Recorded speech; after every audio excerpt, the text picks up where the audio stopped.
So for my panelists, if you want to see the attendees, if you click on participants at the bottom and then click on attendees at the right, you'll be able to see. For those of you joining us, welcome. My name's Kevin Michael. I am the instructional technology coach at Carpenter School. It is still a minute or two before 6 o'clock, so we're not officially starting yet, but I didn't want to just sit here with a floating head in front of you and not say anything. So I'll repeat this in a couple minutes once I know we've got most people in. But what we're going to do is you should see in your Zoom window or in your Zoom browser tab, you should see a menu option called Q&A or question and answer at the bottom. And we're going to be using the Q&A feature for parent questions. And what we're going to do is I'm going to go through our prepared slides and a couple of short videos. And then after the presentation is complete, Ms. Hardiman, who is our building technologist, is going to read through the Q&A questions aloud here in the session. And then Ms. Hardiman, Mr. Baldoff, Ms. Crean, or myself, or a combination of us will answer those questions based on the content of the question and whose area of expertise it falls under. So I see we now have 60 people who have joined. We will wait another minute or two before we officially begin, but I am going to switch to presentation mode.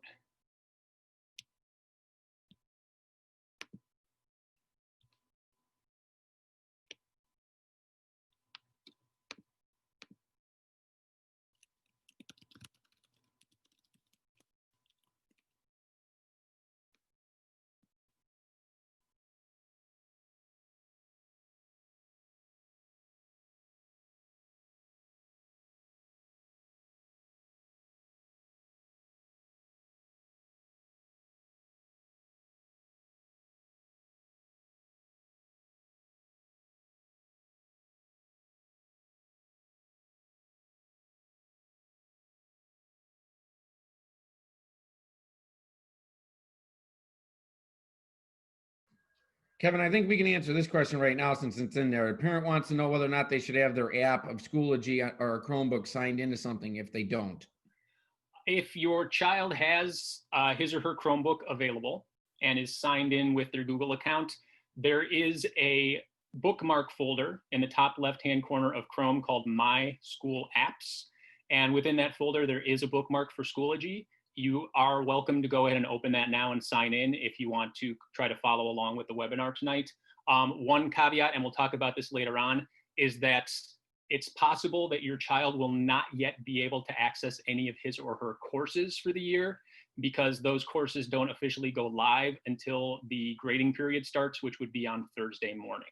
So you should be able to sign into Schoology, but you might not have access to any of your students' courses at this time, just as an FYI. And so I think we're ready to officially begin. So I think most people already heard me introduce myself, but I know a few people have joined since then. So I want to, first of all, welcome parents and students and families who are joining us tonight, and thank you for participating in this unorthodox start to the school year. This is my first Zoom webinar that I've ever hosted. I've attended them before, but I've never been the host, so this is pretty exciting for me. My name is Kevin Michael. I'm the instructional technology coach at Carpenter School. So I work primarily with teachers, helping them to integrate technology into their instruction, assessment, and lesson planning. And I'm joined tonight by Mr. Brett Baldoff, our principal, Mrs. Emily Crean, our assistant principal, and Ms. Ashley Hardiman, who is our building technologist. So Ms. Hardiman is in charge of devices, repairs, device management, and helps the students if they have troubleshooting needs, or the teachers for that matter with troubleshooting needs within the building. Mr. Baldoff and Mrs. Crean, is there anything else that you want to say before we get rolling with the presentation? No, let's go. Okay.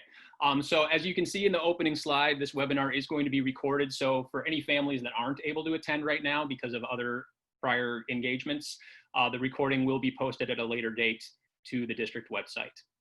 So, and you will also have access to these slides through the district website at a later date. In fact, I think Mr. Baldoff may even have already shared the published link in an email for those of you who want to follow along. So we are focusing tonight on students in grades 4 and 5. And for our 4th and 5th grade students who are returning to Carpenter this year, they are already accustomed to using Chromebooks for their learning because they received them in 3rd grade. So we are going to go through some of the basics of Chromebook orientation that you may have seen in 3rd grade last year, but I think it's always worth revisiting some of that information. But we'll move a little bit more quickly through that because I know a lot of people have more questions specifically about the Schoology learning management system and some of the management for remote learning, because this is a new frontier for all of us in terms of that topic. So first of all, I want to just remind everybody that for students to succeed in school, it requires not only the students to be responsible for their own learning and education, but it requires support both from the parents and from district personnel as well. So we are all working together to support our students in succeeding in their remote learning experience. So keeping that in mind, these are some expectations that students will need to adhere to when using district technology and district accounts. The students need to use their devices in a responsible and ethical manner. They will need to follow the District 64 one-to-one digital learning program handbook. That handbook is an online Google Doc. I'm not going to click into it now. It is a pretty lengthy document, but we do encourage parents and students to read through it together, and for students to ask their parents questions about any content of that handbook they might not understand or need clarification on. And like I said, if you have this presentation, you can click on that link to view it, and it's also linked on the technology page of d64.org. Students are expected on their devices to obey and follow any school rules for behavior and respect and responsibility and safety that they would if they were in the school. Students are expected to take good care of the device so that it lasts the duration of their time in the district. And once we're able to resume in-person instruction, students will be expected to bring the device fully charged to school each day. Moving on now to expectations for family members. We encourage you and ask you to make sure that you remind your children. I'm sure you've had conversations about digital citizenship and safety online with your children before, but please review and remind your children of those values and standards that you expect them to follow when they're using a district device or district account from home or in the school. Do your best to monitor your students' internet activity and make sure that you support your children in making good choices regarding digital citizenship and what types of websites they visit, what types of videos they watch. And then make sure that you help your child or your student maintain the Chromebook as a one-to-one learning tool, not as a toy, not as a personal device, but a tool that's used to help them in their education. Some suggestions also, if you haven't done this in the past, or maybe even if you have, just as a review after we've gotten through the summer, is have a family meeting to talk about things like where will the Chromebook be kept in the house when it's charging, so the student always knows where to find it and that it's got a full battery. Reminders to plug in the device every night so it's ready to go the next morning for school. And again, if you have questions, specific questions about how often or for what purposes your child might be using the Chromebook, those questions are best asked to your child's teachers.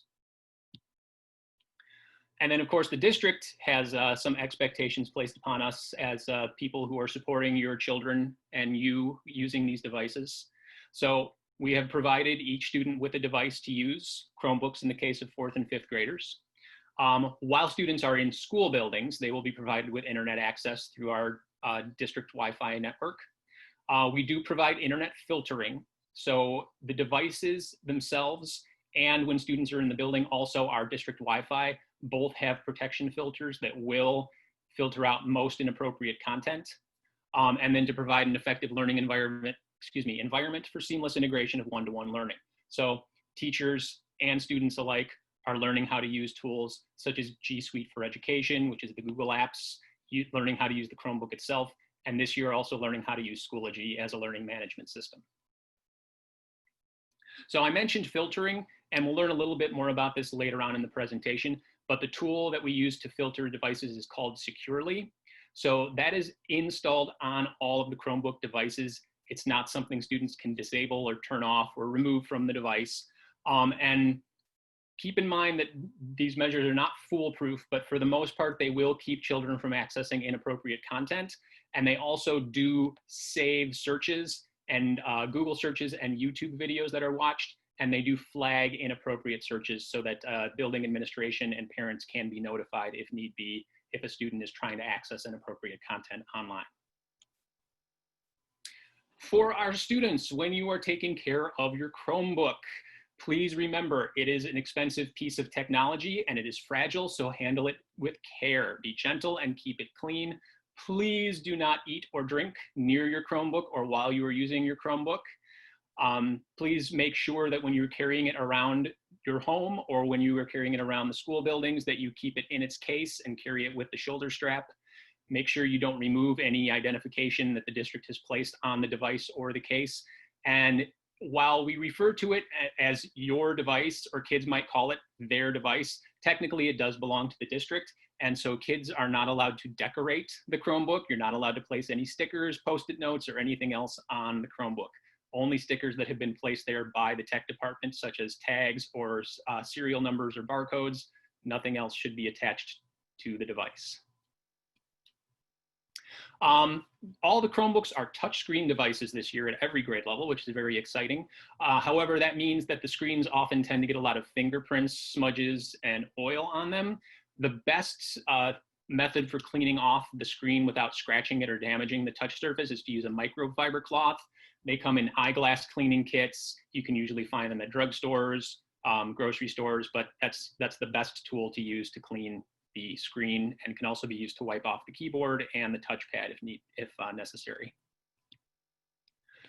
Some parents will be wondering about printing materials from home during remote instruction. While a lot of the content that students will be assigned and provided can be viewed and accessed and completed electronically, there may be certain types of assignments that still need to be done the old-fashioned way. Pencil and paper, crayons, scissors, that kind of thing. In the event that teachers share content with your child that needs to be printed, if your home printer does have a USB cable, the Chromebooks do have USB ports on the side, and you should be able to connect the USB cable to the Chromebook to print Google Docs or any other materials that need to be printed. Also, if you visit this presentation yourself later on or go to the shortened URL bit.ly or bit.ly/D64 printers, you can find a list there of which printer models are compatible with cloud printing, which means the ability to wirelessly print from your student's Chromebook to your printer. When we're back in the buildings, if a student forgets to bring their Chromebook to school, or if they bring it but forgot to charge it and it's not ready to use, they can come to the LRC at Carpenter and get a loaner Chromebook. There are consequences and parent notifications after the third checkout. But for the time being, if something goes wrong with your child's device, you will log into the PowerSchool parent portal. And from there, you'll be able to complete a tech support ticket request. And then Ms. Hardiman will get that information and will probably reach out to you telling you what you need to do to get the device either repaired or replaced. Here are some basic troubleshooting tips that we recommend students and parents try if something does go wrong. I know it sounds obvious, but restarting the device and checking Wi-Fi are often successful troubleshooting techniques. Our students are going to be in Zoom sessions quite often this year, and using video chat puts a lot of strain on the memory of a device. And so this goes for any electronic devices. It's a good idea if you've been using them a lot to restart them at least once a day, if not more often, depending on performance. So we're going to recommend that students shut down their Chromebook every day at the end of remote learning and come in with a fresh boot of the device each morning. If restarting, checking Wi-Fi, and other basic troubleshooting does not work, make sure that you try to contact the students' teachers right away and let them know about issues. If teachers are able to help with troubleshooting, they will attempt to do so, or they will forward questions to tech department personnel, or you can contact myself or Ms. Hardiman directly if it's something that you think we would be able to help you with. And again, parent support at the PowerSchool parent portal, and you'll be able to fill out a support ticket for Ms. Hardiman. Just as an FYI, if the device does get damaged over the course of the year, there are charges for repair. So depending on the severity of the damage, that would determine the cost of the repair. And information for signing in. I don't think any of our returning 4th or 5th grade students probably need to know this, but when you turn on your device, you would sign in by entering your D64 Google username and password. And that information can also be found on the parent portal at ps.d64.org/public. And from there, you'll be able to see the Google username and password for any of your children who are students in the district.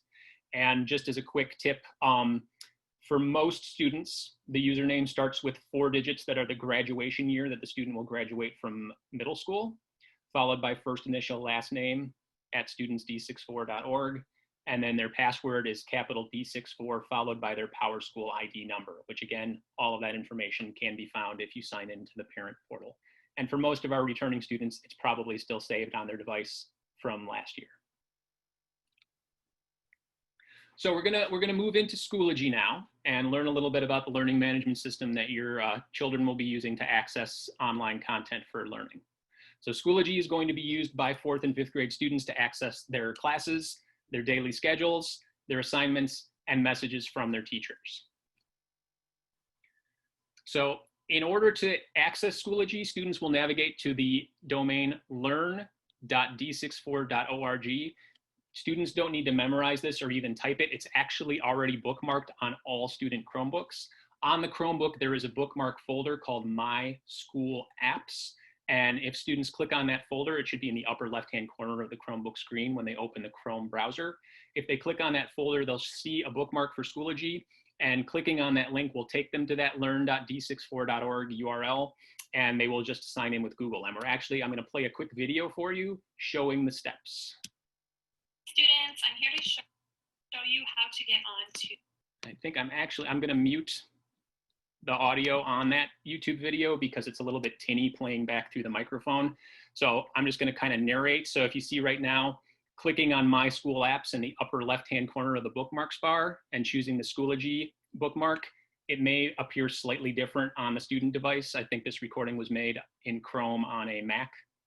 When they click, they'll be asked to choose their Google account. There should only be one name listed there for each student. So they'll click on their username and it will automatically sign them into Schoology, and it will take them to this landing page. On this page, students will see thumbnails for each of the courses in which they are enrolled. Now, I mentioned this at the beginning of the session, but I don't know if everybody was signed in when I said it.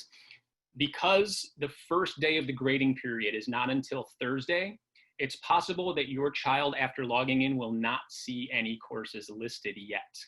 Don't panic if that happens. That's, again, because the grading period begins on Thursday, and Schoology is set up so that students usually will only have access to their courses during the actual grading period. But this is what it will look like. They'll be able to click on the thumbnail for any course they want to enter, and then they'll be able to navigate through. And this is just a demo of how they can also, if for some reason the bookmark doesn't work or isn't there, they can also type learn.d64.org up here in the address bar, and again, it will sign them in with Google.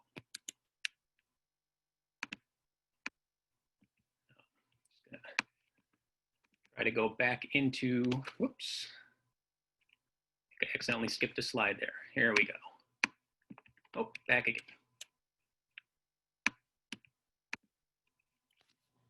So when students sign in and then choose a course, thank you for being patient with me there as I navigated my Zoom. When they click on a course, they'll be taken first to the materials feed for that course. So if you look on the screenshot here, there's a left-hand navigation menu that students will see when they sign into a course, and materials is always the top item on the left. And this is also the main hub of course content in Schoology. So when your child's teachers are sharing links to websites, YouTube videos, Google Docs, directions for activities, Zoom links for a class meeting, those will all appear in the materials feed for the course. And again, just a reminder, that feed and those courses might not be visible until the start of the grading period on Thursday. The next section I want to show you about is right below materials. Again, if we're looking at the left-hand navigation of the student screen, is a section called updates. Primarily, you need to know about this because this is where teachers will be sharing their daily schedules with students. So when your child logs into Schoology and goes to their attendance course in Schoology, which is where we're directing teachers to post their schedule for the day, because attendance is actually set up as a class in our PowerSchool system. So when the students go to their attendance course, they will go to updates to find the day's schedule. And within that schedule, in addition to a timeline of subjects and classes with other teachers, there will also be links to other teachers' courses in some cases. In some cases, they might be links to websites that kids need to go to for that subject's activity, or they could be links to a Zoom or Google Meet video call that the students need to join with a particular teacher. So all of that information will be found in updates. In addition, teachers can use this section to give students reminders or to alert students and families about upcoming events, changes to the schedule, or any other last-minute information. So parents will be able to receive notifications through updates as well as students. The next tool we're going to look at is called Messages. And when students are signed into Schoology, at the top of their screen, they'll see this dark gray toolbar. And over on the right, there's this envelope icon. It's become our universal icon for email. So this is basically Schoology's version of email. Although all students in District 64 have Google for Education accounts, they do not have access to Gmail until they reach 6th grade. Only middle school students can use Gmail in District 64. But now that we have Schoology, students and teachers do have a method for directly communicating with one another for the first time without having to use parent email or phone calls as a go-between, which is really nice. So teachers can send messages to individual students, small groups of students, or to an entire class of students, and they can do the same to send messages to parents. In addition, students can send messages directly to their teachers, which is really nice because if a child has a question for a teacher about an assignment or a concern, a social emotional concern that they want to bring up privately and not in a whole class Zoom session, this is a method that students can use to do that. Just something I want parents to be aware of is that teachers, although they have the ability to message parents through this tool in Schoology, we also still have District 64 Gmail accounts. So I would encourage parents to reach out to your child's homeroom teacher and ask that teacher if they prefer that you contact them through Schoology messages or that you contact them through their Gmail account, because different teachers may have different methods for communication. This is just a little animated GIF that I made demonstrating basic navigation of Schoology. So again, you can see the student is signed in. Here I am in the course materials feed. I'm able to scroll down and see the different folders and files and links that my teacher has shared. You can click on the little arrows next to a folder to expand and see the contents of the folder, or you can click directly on the folder and see all the contents by themselves in one place. And up at the top of the screen, anytime throughout the day, if a student needs to switch courses, they can just click on courses at the very top, again, in that dark gray navigation. You'll see it in just a second. So up here at the top, clicking on courses will bring students back to their main page with all the thumbnails for their different courses so they can go from class to class throughout the day. Zoom is, it is not owned by Schoology. It is not part of Schoology, but we have what's called a Zoom client, which we have built into Schoology. So how that works is that teachers have been taught how they can put in a Zoom session scheduled within a Schoology course and share the link to that Zoom session right in the Schoology course, as well as in their schedule for the day under their course updates. So students on their Chromebooks will be able to click on the link to Zoom, and it will take them right into the Zoom session because they'll be signed in through Schoology and through Google already. So this puts an added layer of security outside of using just Zoom as a standalone app, because this makes it a lot harder for anybody to get in who wasn't invited and who isn't connected to our district account. So hopefully Zoom bombing will no longer be a concern for those of you who have heard of issues with that in other districts in the past. Also, there is a calendar tool within Schoology. Again, this is one of those tools where I would suggest communicating with your child's teacher about how frequently it will be used, but assignments that have scheduled due dates, as well as upcoming tests or other important information, could be shared through the calendar by teachers or by administrators. So that's a tool that students and teachers and parents will be able to access, again, in that dark gray top navigation area of the Schoology portal. Now, parents will need to sign up for their own parent accounts at Schoology.com. There is a link later in the presentation with detailed directions. So I'm not sharing those directions at this time, but there is a link that you'll have access to so that you'll be able to create and set up your own account. So you'll be able to sign in and view those updates and announcements from your child's teachers. So that link is right here. So this is slide 25 for those of you who are either following along or planning to check the slides later on. You will go to this link to see the directions, and that'll walk you through the steps of what you need to do to create your parent account in Schoology. Kevin, sorry to interrupt. The No, go ahead. parents don't have the presentation, but I can email that out to them tonight. They don't have the. Oh, I'm sorry. I Yeah. thought they already had the link. I Yeah, apologize. but I can send out the presentation links via email after and, our time. And I think I mentioned this earlier, but just in case I forgot, or if anyone is joining us late, the video recording of this session, which is being recorded live, and the link to these Google Slides will be posted later on the d64.org website as well, both for people attending right now and anybody who is unable to attend and wants to view the presentation later. Parent view looks pretty much the same as student view in Schoology. So if you sign in, once you create your parent account and sign in, you should see any courses that your child is enrolled in, and you should see any updates, any materials, or any discussions that your child has participated in, as well as assignments that your child has turned in or has had assigned to him or her. And again, I mentioned earlier, parents will have access to the messaging feature as well if they create their own parent Schoology account.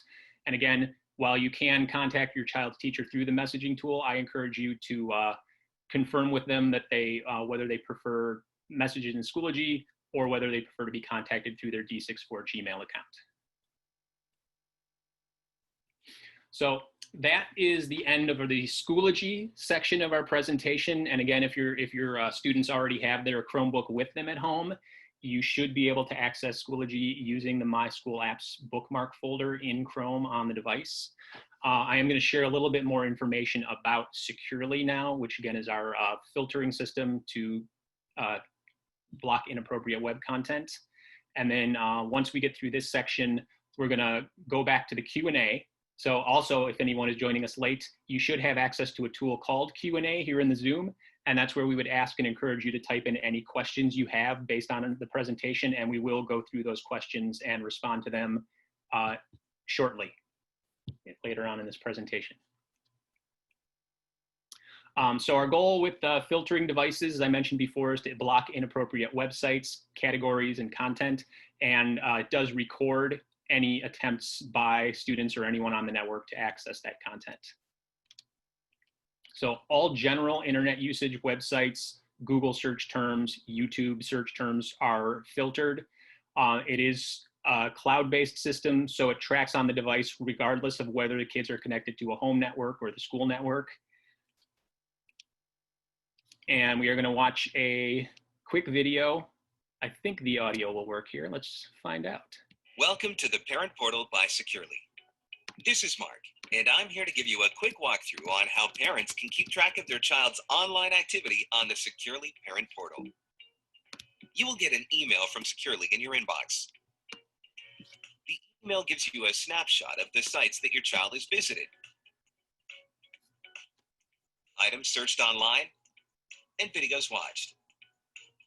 To get an in-depth view of online activity, the parent must click Go to My Portal. This will take the parent to Securely's Parent Portal registration page. Just a couple of boxes to check, and you're signed up for free. Now that you're in, you can see a complete picture of what the kid has been up to. The entire list of sites visited, videos watched, Stuff searched. If there is something to be concerned about, we will show it in the Flagged Activity tab. Next up, there is the Account tab, where you are able to change your password. The Connections tab here will show you if there is any other parent associated with your child. You can accept or reject that connection. Once the connections are established, this tab will be empty. There will be no more connections to show. So, this was one way of accessing the parent portal. There are other ways to do it too. When you sign up, you receive a welcome email from Securely. The email will have your username and password. You can use these credentials to log into the parent portal from the Securely website. A simpler option is to just click Let's Go and sign in directly. You would arrive at your parent portal dashboard and see the child's data. Easy as that. Raising responsible digital citizens is just as important as raising socially responsible kids. Securely's parent portal allows the school and parents to share that responsibility.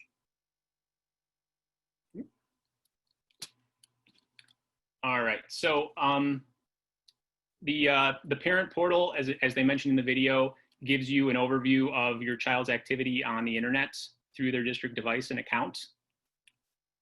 And you should be able to get weekly emails. I believe that's customizable. I think you can choose when you create your account how often you want to receive those emails with reports of your students' internet activity. It will include any flagged activity, which means activity that falls under content that's been pre-filtered.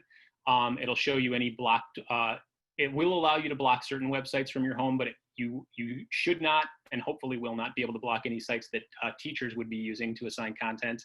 And you'll be able to see all of your students, not just one student at a time, on that dashboard. So if you have multiple children in the district, you'll be able to see the reports all together.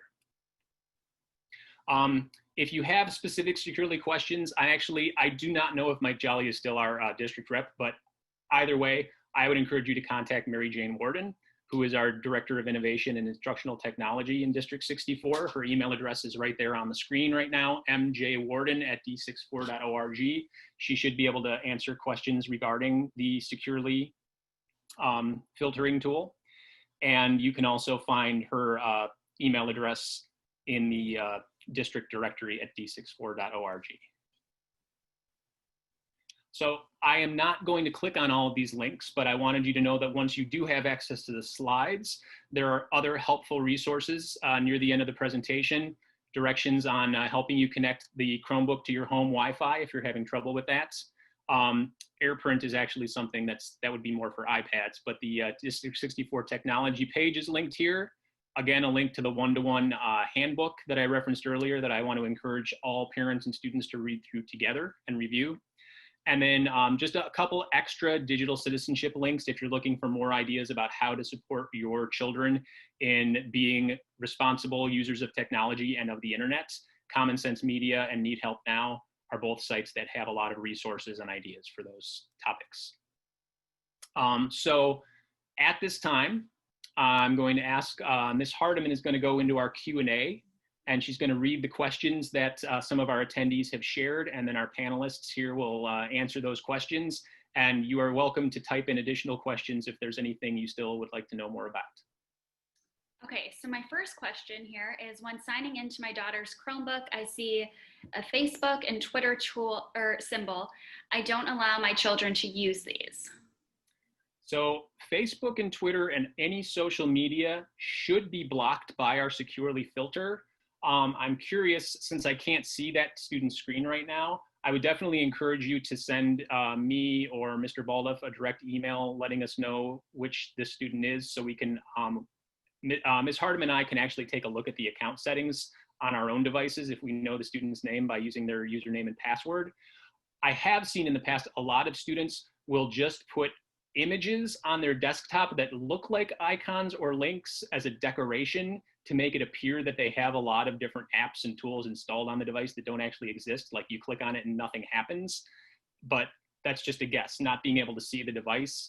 I would have to know more information, but any social media should be blocked by the Securely filter. So if that's not happening, please reach out and let us know, and we'll take a look at the account settings and get that taken care of. Okay, and then our next question is, do I need individual accounts for each children? If you're talking about Securely accounts, no. When you sign up and create a Securely account, it should connect all of the children that you have in the district. And if you're talking about the student accounts, those are created automatically for the students by the district as far as Google and Schoology and everything else. Will one parent Schoology account be enough for multiple children in different grades? I would say that's a conversation to have as a family. For my wife and myself, we have one daughter who's about to start middle school, and we have one who is about to start second grade. The middle school child is going to be using a Chromebook and is going to be in a school that's using Schoology. They don't start until September 1st, so we're not connected to a parent portal yet, but I know my wife and I are both planning on setting up accounts so that each of us can get individual notifications via email and on our smartphones. But it's a personal choice to make, so it depends on whether you both want to get notifications on a regular basis or if you just want to have one person get those and communicate to the other. Okay. On the PowerSchool app, it's asking for a district code. What is it? District code? No, it's on a parent portal app.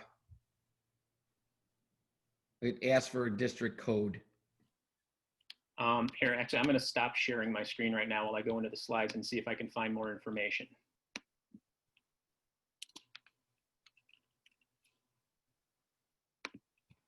While you do that, Kevin, to all the parents, while we were sitting here, I sent an email out to everybody. So you should have received an email from me about 5 minutes ago with the presentation included in it that Mr. Michael just walked through. All right, I am gonna present something. This is again linked in the slides. I don't know if this is what the parent is asking, but I think it might be based on the question. So let me. So this is the document of directions for signing up for Schoology for the first time as a parent. So you will go to Schoology.com and you will click on sign up as a parent, and the code, I'm guessing this is the code you're asking about, you will have to sign in first to PowerSchool parent portal to find that code. So it says you can locate your child's Schoology parent access code in the PowerSchool parent portal under the remote learning icon on the left sidebar. It's a 12-digit code. So you would look for that code in PowerSchool, copy it, and then paste it into Schoology.com when you're in the parent account creation menu. I hope that's what you were asking, and I hope that helps. Okay. And again, these registration directions will be linked in the slides when they're shared with you by Mr. Baldoff. Okay. Any functionality within the tool to assist students to get back in Zoom on time? Any alerts? We don't have any built-in alerts that work within Schoology or on the devices. So we are working as a staff to try to come up with strategies that will help students at all grade levels manage their schedules and make sure they're in their Zoom sessions and doing their asynchronous activities at the right times. So that is something we're working on, but we don't have a specific tool or notification system in place. Will the 7 o'clock presentation be much different than this one? The main difference will be because that session is geared toward second and third grade students who are receiving Chromebooks for the first time. We're going to spend a little bit longer on the first half of the presentation than we did during this session. And there will also be a little bit of information about the Seesaw platform, which, although our second grade team at Carpenter is going to be using Schoology, most of the elementary schools in the district will be using Seesaw for second grade and starting to use Schoology in third grade. So because of that, I'll be covering both platforms.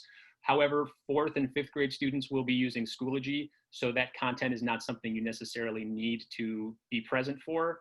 And if it's something you want to know more about, again, that session will also be recorded and those slides will also be shared on the district site in the near future. And the slides were just emailed, so they can go and look at the PowerPoint for second and third and see if there's anything significantly different in there. Do I need a separate parent Schoology account for each of my children? No, one account should be enough to connect you to every child in your family who's a District 64 student. Should I take our children through this tutorial, or will they also be given a tutorial from school? I think it's a good idea to take them through it before Thursday morning, because they will need to be in Schoology in order to get to their Zoom link to start the meeting with their classroom and their homeroom teacher on Thursday morning. If on the first day of school we have difficulty logging into class/teacher assignments, what's the fastest way to get help? I don't know if Ms. Hardiman would agree with me, but I would say contact Ms. Hardiman. First and foremost, you can definitely, if you're contacting us via email, you can definitely CC me as well. And whichever of us gets the email first, we'll respond as quickly as we can. Kevin, you can include Ms. Grehan and I on those emails. So maybe what we can say is maybe we can manage it the same way we do when we have IRA things, where if you email Ms. Hardiman, Mr. Michael, Ms. Crehan, and myself, we'll all get it. And then the person who's able to kind of respond will kind of just reply all, and then we'll know that somebody's on it. So maybe send an email to all four of us, and whoever can take care of it at the moment will do that. Okay, and then it looks like we have some repeat questions here. In the event of a Wi-Fi access outage, power, Xfinity issues that affects our home, but possibly not all of the students in the class, what is the preferred way for us to inform the school? Or should we inform the teacher? Thanks. If you can still inform your teacher, like a smartphone that still works, mobile hotspot phone to make your laptop work, give you access to email, then I would just, email the teacher and let them know the situation. We all know that this is going to be a very different school year than we're used to, and we know that there are certain things that are out of our control. So I would just say, do your best to get in touch with the teacher and let them know about the situation as soon as possible. And I think everybody would be pretty understanding in a situation like that. And then it looks like we're done with questions, unless anyone else has something that they would like to add. When will students' accounts be active with the first day activities? Wednesday? They might not be active until Thursday morning, again, since Thursday is the first day of the grading term.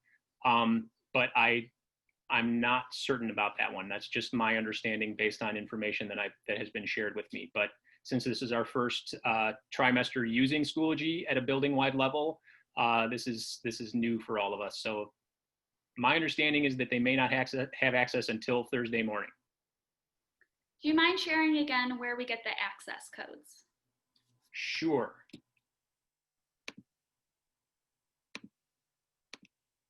So, and again, this document is linked in the slides that Mr. Bald have shared. But to get the code itself, you would go to PowerSchool, the PowerSchool parent portal, and sign in. That's the same place that you signed in to register your students for school. And then it says, I'm going to zoom in on this section here.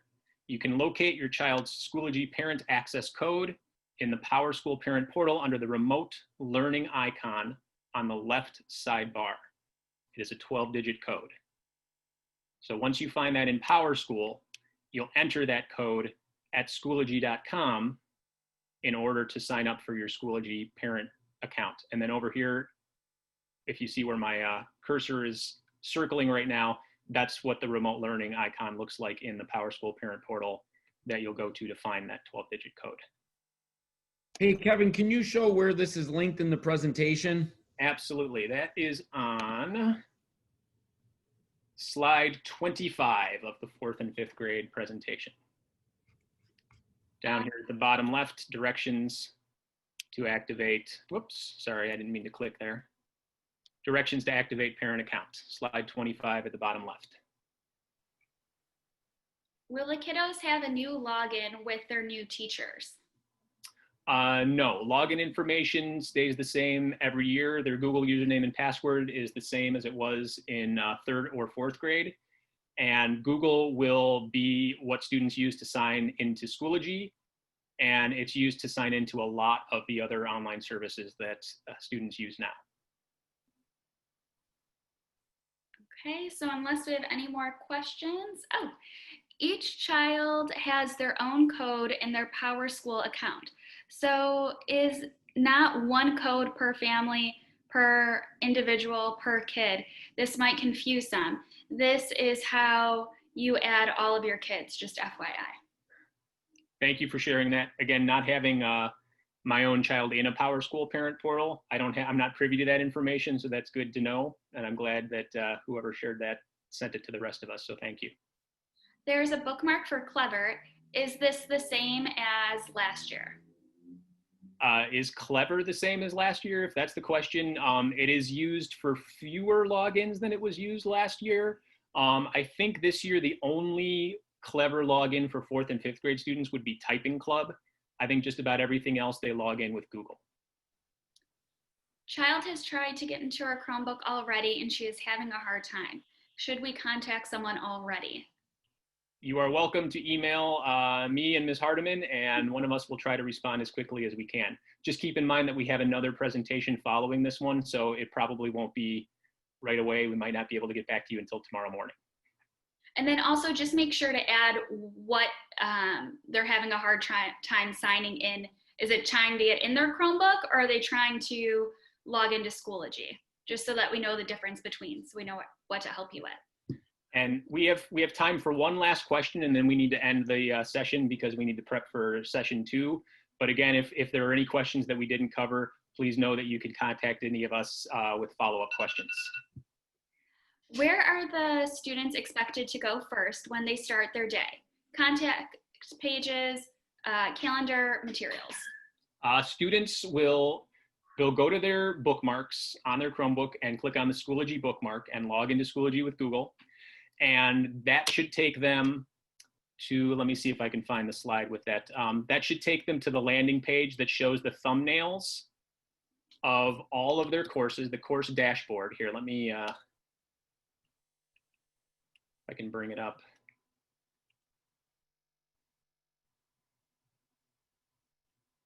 So the course, see the video keeps going to black on me. I'm trying to get, I'm here to show you how to trying to get the right your Schoology section on the account. video. So the easiest way to do is going to take you to which it will on your course Here we go. dashboard. So homepage, and you will that see is all the your course different courses dashboard that you're will going have the every teacher. thumbnails that the students If will for see some when they reason first you sign on. deleted And then My they will look for School their apps, course called going attendance. to And they will click on the attendance course, and it will take them, when they click on the attendance course, it will take them to the materials section of their attendance course.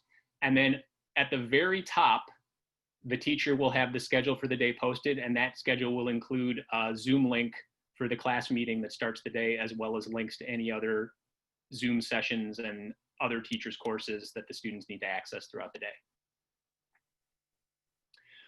All right, those are excellent questions. I want to thank you all again for joining us tonight. I hope this was helpful. And again, please reach out to us if you have any follow-up questions, either in the coming days or the coming weeks.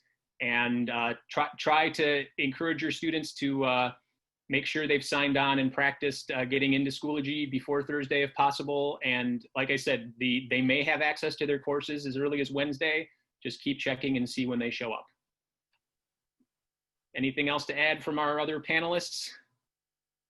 Oh, we appreciate it. Just again, if you have any questions, I'm just encouraging everybody to email. We're busy during doing professional development with the staff, but we're turning around emails pretty quick. So if you got any questions, don't hesitate to reach out to us.